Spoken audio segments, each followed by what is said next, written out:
স্বাগত খেলাযোগে আপনাদের সাথে আছি আমি ফাহিম রহমান। শুধু সিরিজ জয় হেড কোচ ফিল সিমন্সের মন ভরছে না, টার্গেট শেষ ম্যাচটাতেও ক্যারিবিয়ানদের হারিয়ে হোয়াইট ওয়াশের লজ্জা দেয়া। ক্যাপ্টেন লিটনের ফর্ম নিয়ে আছে টাইগার মাস্টারমাইন্ডের ভাবনা, তবে লিটন শেষ ম্যাচে রান পাবেন শুনিয়েছেন সেই আত্মবিশ্বাসের কথা। আর্নার্সভেল ক্রিকেট স্টেডিয়ামে খেলা শুরু হবে শুক্রবার বাংলাদেশ সময় ভোর 6টায়। ওয়েস্ট ইন্ডিজের সেন্ট ভিনসেন্ট থেকে নাইয়ান বিন জসিমের পাঠানো report. When we fly home happy with winning the last game. Hopefully he will come good in the last one. মুঠোফোনে হেড কোচের সঙ্গে বোর্ড প্রেসিডেন্টের আনন্দ ঘন মুহূর্ত। দূরত্বটা 14,888 কিলোমিটারের, কিন্তু দুর্দান্ত এক সিরিজ জয় যেন এক নিমিষেই মুছে দিয়েছে বাংলাদেশ টু সেন্ট ভিনসেন্টের বিশাল এই ব্যবধানটাকে। ক্যারিবিয়ান সাগরে যেন আছড়ে পড়েছে বঙ্গোপসাগরের আনন্দ স্রোত, কিন্তু আনন্দটা শুধু সিরিজ জয় আটকে রাখতে চান না ফিল সিমন্স। এবার ক্যারিবীয়দের হোয়াইট ওয়াশের mission. We've won 2 games, there's still 1 game to go. Whatever you want to call it if we win it, but I don't believe that. I just believe that we have a series to win and we've won the series, but also I would like to finish with a win, and when we fly home happy with winning the last game. Bangladesh চ্যাপ্টারে প্রথম series জয় তৃষ্ণা মিটিয়েছেন হারের বৃত্তে ঘুরপাক খেতে থাকা ক্লান্ত head coach Phil Simmons. কিন্তু কোচের চোখে মুখে দুশ্চিন্তার ছাপ স্পষ্ট। কারণটা হতে পারেন ক্যাপ্টেন লিটন। হাঁটি হাঁটি পা করে ক্যারিয়ারের প্রায় 1 দশক পার করেও লিটন কাটাতে পারছেন না ধারাবাহিকভাবে অধারাবাহিকতা। No, first of all, I think he's mastered the side really well in these 2 matches, and in the couple of days we had in between, he has been a leader. Him not scoring runs is a hard one on both the team and him. But I guess not everybody can score, and the other players are rallying around and making sure that we get the totals that we can fight with. So hopefully he will come good in the last one. কোচের এই গভীর বিশ্বাসটা লিটনের চেষ্টায়। দারুণ ক্যাপ্টেন্সিতে দলকে series জিতিয়েছেন, নিজের batting নিয়েও কাজ করছেন। ব্যাটিং কোচের সঙ্গে পরামর্শে ব্যাট প্যাচ কাটানোর চেষ্টা চলছে। একটা সিরিজ জয় বদলে দিয়েছে পুরো দলটাকে। শামীম শেখ মেহেদীরা বিশ্বাস জুগিয়েছে বাংলাদেশ টি-20তেও দেশের বাইরে শক্তিশালী দলকে হারাতে পারে। Nahiyan bin Jasim, 71, Saint Vincent, West Indies. Bharat ও পাকিস্তানকে পাত্তা দেয়নি মাঠের ক্রিকেটে দুর্দান্ত খেলা যুব টাইগারদের এখন মিলছে একের পর এক অর্থ পুরস্কার। আসছে শনিবার বোর্ড সভায় মোটা অঙ্কের বোনাসের ঘোষণা দেবেন বিসিবির সভাপতি ফারুক আহমেদ। গেম ডেভেলপমেন্টের ভাইস চেয়ারম্যান ফাহিম সিনা জানিয়েছেন নতুন বছরে 3-এর অধিক বিদেশ সফর নিশ্চিত করা হয়েছে আজিজুল হাকিমদের জন্য। সিলেট থেকে সৈফুল রূপকের পাঠানো রিপোর্ট। মাশরাফি, সাকিব, তামিম, মুশফিক, রিয়াদদের কাছে আজও স্বপ্ন হয়ে আছে সেই ট্রফি যুবারা অনায়াসে বগল দাবা করছে। Back to back under-19 Asia কাপে চ্যাম্পিয়ন আজিজুল হাকিম তামিমদের কীর্তিতে আনন্দে ভেসেছে গোটা ক্রীড়াঙ্গন। ক্রীড়া মন্ত্রণালয় ইতোমধ্যেই 50 লক্ষ টাকা পুরস্কারের ঘোষণা দিয়েছে। জানা গেছে বিসিবির পুরস্কারটাও হতে পারে অর্ধ কোটির আশেপাশে। শনিবার মিরপুরে ক্রিকেট বোর্ডের সভায় চূড়ান্ত হবে অ্যামাউন্টটা। পরশুদিন দেখা হলো, এটার একটা ডিসিশন পাওয়া যাবে। কিরকম আসলে তাদের বোনাস দেয়া বাকি? ওইটা তো প্রেসিডেন্টের কল, মানে আমাদেরও একটা থাকবে, অপিনিয়ন থাকবে। ভালো কিছু দিবে, এটা আমরা মানে যেটা সাফিসিয়েন্ট, যেটাতে সবাই স্যাটিসফাইড হয়, প্রপার যেন রিওয়ার্ডটা হয়, যে এত বড় একটা অ্যাচিভমেন্টের পরে যেন একটা প্রপারলি আমরা তাদেরকে রিওয়ার্ডেড করতে পারি। 2026-এর শুরুর দিকেই আন্ডার-19 বিশ্বকাপ জিম্বাবুয়েতে, তার আগে আরেকটা এশিয়া কাপ হবে, তার আগে বেশ কয়েকটা অ্যাওয়ে সিরিজ আছে। এই আন্ডার-19 টিমটাকে মজবুত করার জন্য আপনাদের চকআউটটা কেমন আসলে? শ্রীলঙ্কা আসবে, তারপরে আমরা যাব, তারপরে সাউথ আফ্রিকা আর জিম্বাবুয়েতে আমাদের একটা ট্যুর আছে জুন জুলাইয়ের দিকে। ইংল্যান্ড আছে সেপ্টেম্বরে, আরেকটা এশিয়া কাপ হওয়ার পসিবিলিটি আছে ডিসেম্বরে। তো enough number of matches for preparation before world cup. জি, কি মনে হয় যে 2020-এ ওয়ার্ল্ড কাপ জয়, তারপর প্রত্যাশাটা আসলে পূরণ হয়নি 2022-এ, 2023-এ আবার এশিয়া কাপ জয়, বিশ্বকাপে ভালো হয়নি, 24-এ এশিয়া কাপ জয়, 26-এর বিশ্বকাপে কি সেই 20-এর সিমটমটা দেখতে পাবো কিনা? ওইটা তো আমাদের ডেফিনেটলি একটা ইচ্ছা তো থাকবেই, কিন্তু বললাম ওয়ার্ল্ড কাপ জেতার থেকে কতগুলা প্লেয়ার আমরা ফিট ইন করলাম যার যার পজিশনে, ভবিষ্যতের জন্য পোটেনশিয়াল কয়জনকে দেখতে পাচ্ছি এখানে। তো যদি ওরকম একটা ভালো নাম্বার অফ প্লেয়ার্স মানে আমরা একটা সেট আপ তৈরি করে ফেলতে পারি, ওয়ার্ল্ড কাপে ভালো করাটা তো আসলে আপনার খুবই অবভিয়াস। শনিবারের বোর্ড সভার এজেন্ডায় থাকতে পারে জাতীয় দলের ক্যাপ্টেন্সি ইস্যুটা। ডিসেম্বর পর্যন্ত 3 ফরম্যাটের কাপ্তানির দায়িত্ব পেয়েছিলেন নাজমুল শান্ত। নতুন বছরে এক এক ফরম্যাটে এক এক অধিনায়ক দেখা যাওয়ার গুঞ্জন আছে। বছরের শেষ বোর্ড মিটিং, পুরো বছরের ইভালুয়েশনটা নিশ্চয়ই আপনারা করবেন। অবশ্যই এটা নিয়ে তো একটা ডিসকাশন থাকবেই। টেস্ট ম্যাচ জেতা, ওয়েস্ট ইন্ডিজের সাথে টেস্ট সিরিজ ড্র করা, T20 জেতা, প্লাস ওভারঅল অনেক কিছুই ডিসকাশনের মধ্যে থাকবে related to the national team or NCL, BPL সব কিছুই। সাইফুল রূপক, 71, সিলেট। লঙ্কা T10-এর মেগা ফাইনালে বাজি মাত করলেন সাব্বির রহমান। 200 স্ট্রাইক রেটে ঝড়ো ব্যাটিংয়ে হাম্বানতোতা বাংলা টাইগার্সের শিরোপা জয় রাখলেন। গুরুত্বপূর্ণ ভূমিকা পাল্লে কেলেতে 8 বলে 16 রানের ইনিংস খেলেছেন টাইগার ব্যারার। তার দল পেয়েছে 26 রানের জয়। বিস্তারিত পার্থবণিকের রিপোর্টে। লঙ্কা পারে বাংলার নাম জোরে সোরে। বাংলার একমাত্র প্রতিনিধি সাব্বির রহমানও ছক্কার ঝড় তুললেন মেগা ফাইনালে। প্রথম লঙ্কা T10 সুপার লিগে চ্যাম্পিয়ন হাম্বানতোতা বাংলা টাইগার্স, যেখানে ব্যাট হাতে ম্যাচে গুরুত্বপূর্ণ ইনিংস খেললেন সাব্বির রহমান। কঠিন ম্যাচে ঠান্ডা মাথায় টাইগার তারকা 200 স্ট্রাইক রেটে ব্যাটিং, বিশাল 2 ছক্কা। এক সাব্বিরেই প্রতিপক্ষ জাফনা হয়েছে দিশাহারা। পাল্লে কেলেতে এদিন জাফনা টাইটান্সের বিপক্ষে টস হেরে ব্যাটিং পায় বাংলা টাইগার্স। দলে মোসাদ্দেক না থাকলেও ছিলেন সাব্বির রহমান, কিন্তু ওপেনিংয়ে শেহজাদ একাই 100। নিয়ান থুসারার প্রথম ওভারেই রান এনে দেন 14। পরের ওভারে প্রমোদ মাদুসানেরও একই দশা। 14 রান তুলে শেহজাদ ওকে করলেন ছন্ন ছাড়া।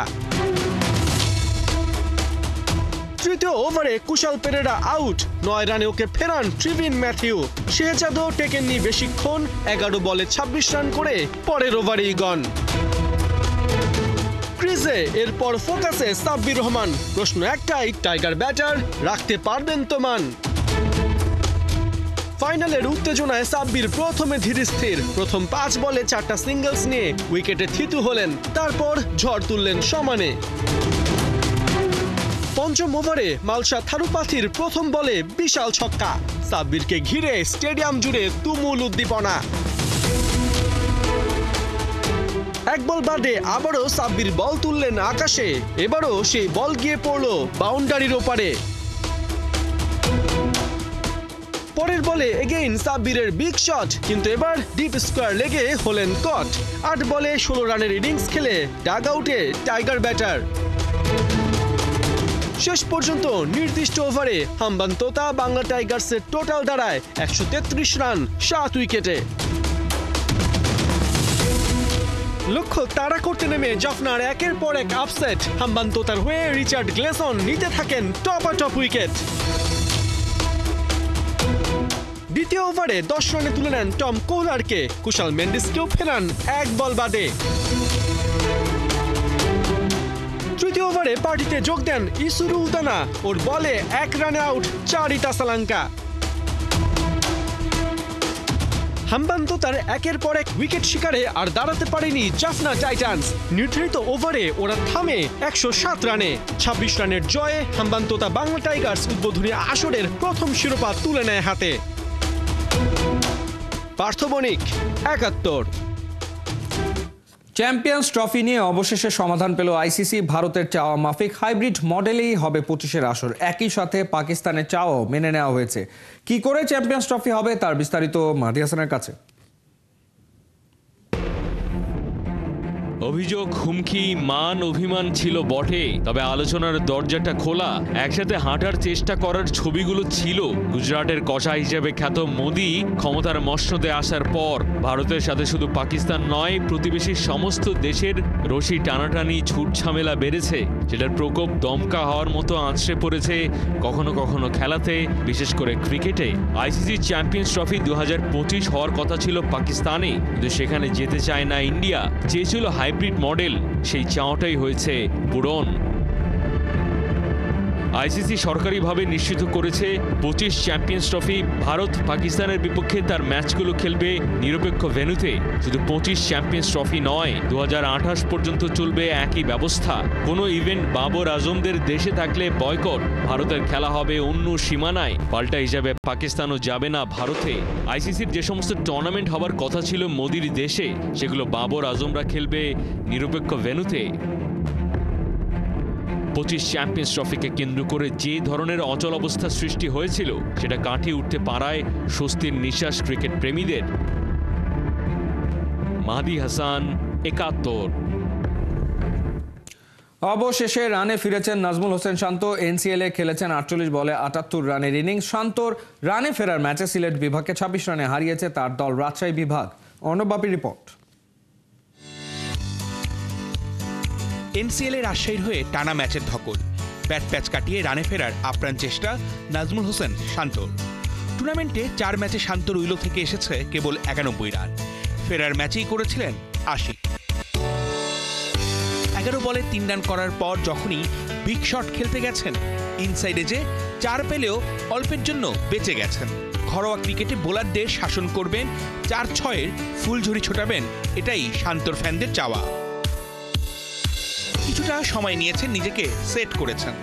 লুজ বল সীমানা পার করে বাড়িয়েছেন সিলেটের চিন্তা। ধীরে ধীরে ক্রিজে শান্ত হয়ে উঠেছেন অশান্ত। 31 বলে 50 পার করে সৃষ্টিকর্তার প্রতি জানিয়েছেন কৃতজ্ঞতা। যখনই শান্তকে নিয়ে কথা উঠেছে, তখনই এই ব্যাটার জবাব দিয়েছেন। সিলেটের বিপক্ষে বিগ শটের পাশাপাশি সিঙ্গেল ডাবল নিয়ে বাড়িয়েছেন দলের রান। মাঠের চারপাশে চালিয়েছেন ব্যাট, কখনো কখনো জায়গায় দাঁড়িয়েই মেরেছেন 6। রাজশাহীর অধিনায়ক হিসেবে দায়িত্ববান একটা ইনিংস খেলার চেষ্টা শান্ত।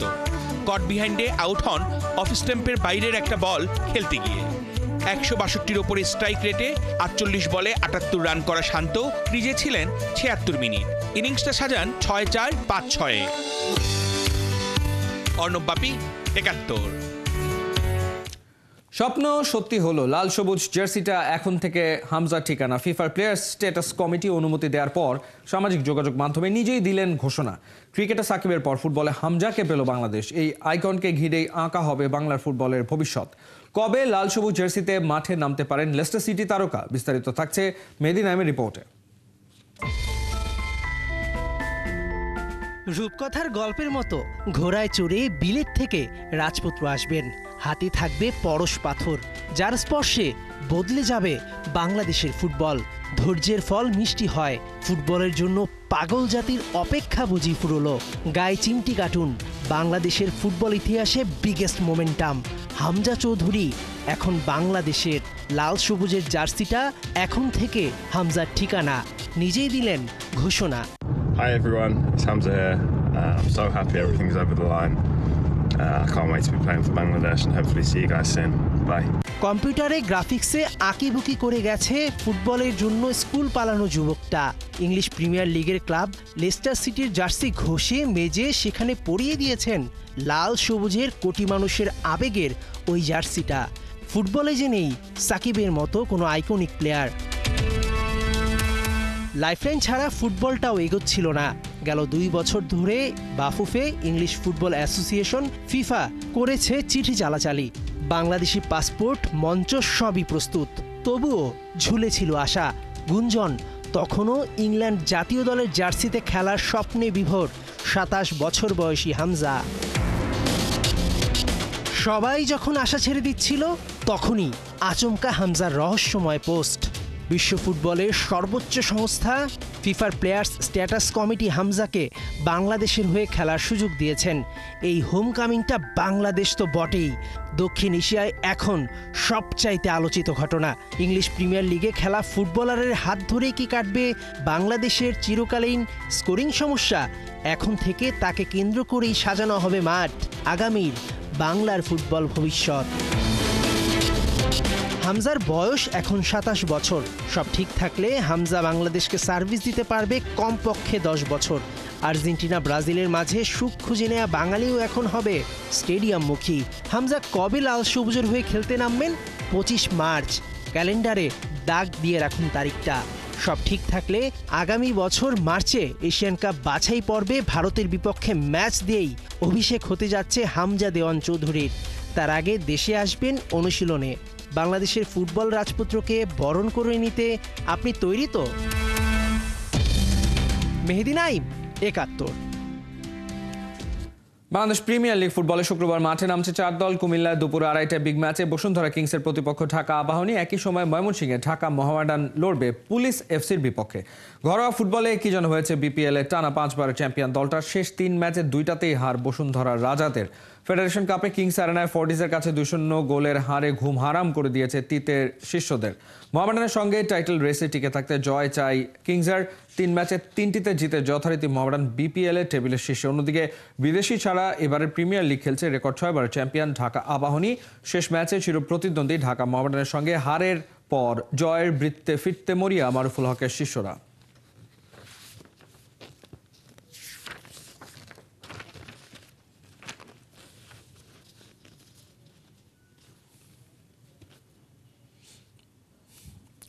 এবার আমি এই স্টেডিয়ামে জিতেই ফিরলাম। লুসাইল স্টেডিয়ামের থেকে ট্রফি জিতে এমনটাই বললেন Kylian Mbappe. FIFA intercontinental cup ফাইনালে পাচুকাকে 3-0 গোলে উড়িয়ে দিয়ে চ্যাম্পিয়ন রিয়াল মাদ্রিদ।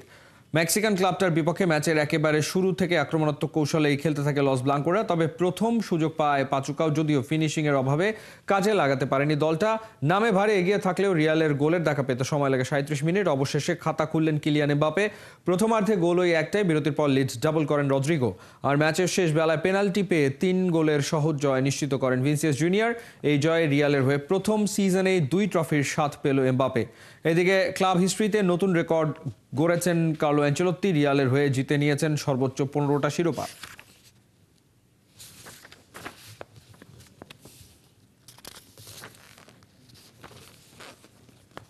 চলছে খেলাযোগ। সরাসরি সংবাদ অনুষ্ঠান দেখতে চোখ রাখুন ৭১-এর ফেসবুক পেজ এবং সাবস্ক্রাইব করুন ৭১-এর ইউটিউব চ্যানেলে। ৭১-এর সাথেই থাকুন।